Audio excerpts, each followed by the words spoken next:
A lot of African girls fear being perceived, and African culture has a lot to do with it.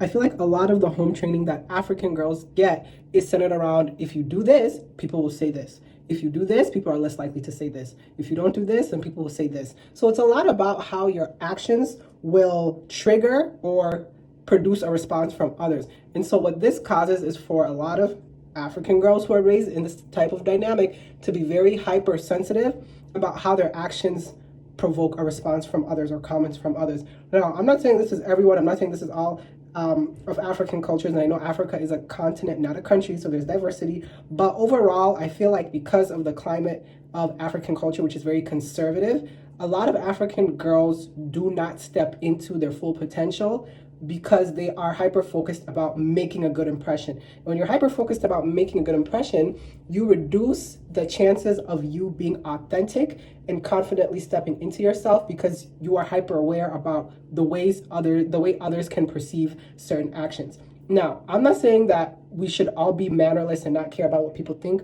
What I'm saying is we should have more empowerment in terms of how we view ourselves first as the primary objective, as opposed to how well others will receive us as being the primary objective. And I think in the content creator space and just other creative spaces particularly, we are not seeing as much African representation as we should because of this fact and because of this reality.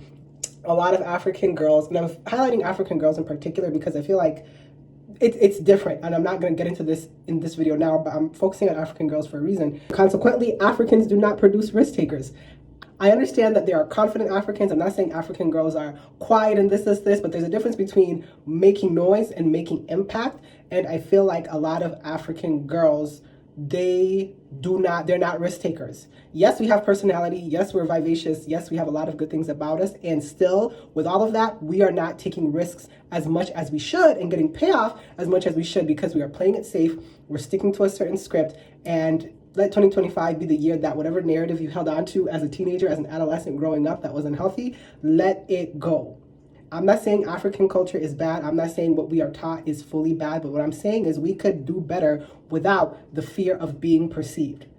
That's why we don't show up as we should in a lot of spaces, because we are policing ourselves by an ancient voice and it just doesn't make sense. So, which is why I think that moving out and living on your own as an African girl is so empowering, because you get to now have space to be separated from certain voices and certain viewpoints that you were used to living in daily. But now that you're out of it, you can, in a way, think clearly and address certain things you need to address within yourself.